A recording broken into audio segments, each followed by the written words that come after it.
코로나19 신규 확진자 수가 일주일 넘게 100명대를 기록하는 가운데 사망자와 위중, 중증 환자가 늘고 있습니다.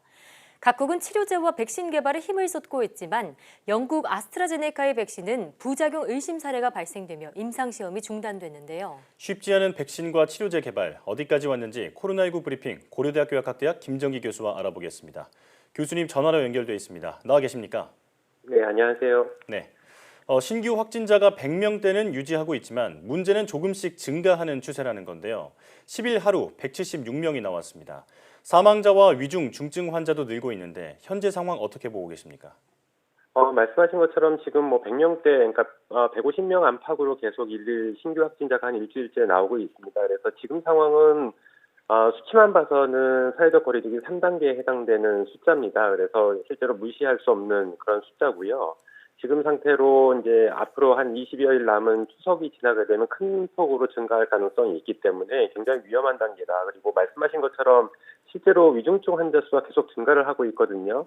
그러니까 8월 28일 같은 경우에는 58명에서 지금 170명대까지 올라오고 있고 더군다나 이 중에 60세 이상이 87%를 차지하고 있습니다. 그 얘기는 사망률로 갈 가능성이 굉장히 높다 이렇게 보고 있기 때문에 상당히 좀 위험스럽다라고 생각을 하고 있고요. 더군다나 최근에 이 중환자 치료병상 자체가 굉장히 숫자가 모자라고 있습니다. 그래서 이를 해결하기 위해서 경증 환자는 생활치료센터에서 치료를 하고 있는데 그럼에도 불구하고 최근 위중증 환자 수가 크게 늘어나다 보니까 여전히 여유가 없는 것으로 이렇게 나타나고 있어서 이런 부분이 가장 우려스럽다 이렇게 보고 있습니다. 네. 자, 이런 가운데 정세균 국무총리는 하루 이틀 더 지켜본 다음에 거리두기 2.5단계 완화 여부를 결정하겠다고 밝혔습니다. 어느 정도 수준으로 확진자 규모가 떨어져야 할까요? 일단 기본적으로 사회적 거리두기 2단계에 해당하는 100명 이하로 떨어져야 되고요. 가능하면 제가 보기에는 1단계에 해당되는 50명 이하로 떨어져야 된다 이렇게 보고 있습니다. 만약에 추석에 변수가 없으면 지금 수준으로도 방역 조치를 일정 부분 이렇게 유지를 한다라면 더 이상 증가하지 않고 고정화된 단계로 계속 확진자가 나올 가능성은 있는데 아까 말씀드린 것처럼 추석이라는 변수가 있다 보니까 향후에 어떤 규모로 크게 증가할지를 예측하기가 굉장히 힘듭니다. 그래서 지금 상황에서는 가능하면 두 자릿수, 더 가능하다면 50명 이하로 떨어지면 가장 좋다 이렇게 보고 있습니다. 네. 자, 50명 정도 아래로 떨어져야 그래도 안심을 할 수 있다 이렇게 말씀해 주셨습니다. 자, 부작용 의심 사례가 나오면서 임상시험을 중단했던 아스트라제네카가 임상시험이 다시 시작이 된다면 연말까지 백신 효능을 입증할 수 있다고 밝혔습니다.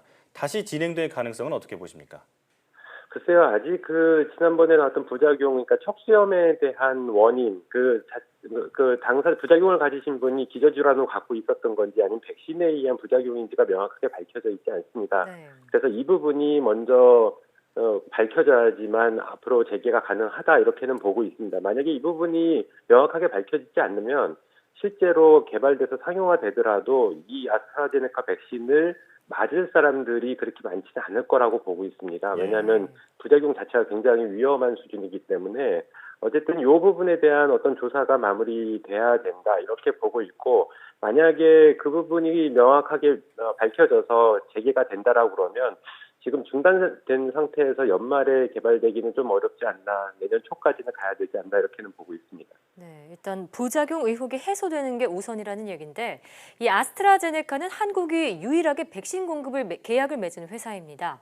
만약 임상시험이 실패할 경우 백신 수급에 차질이 우려된다고 말씀하신 바가 있는데요. 정부의 추가 조치가 필요하다고 보십니까?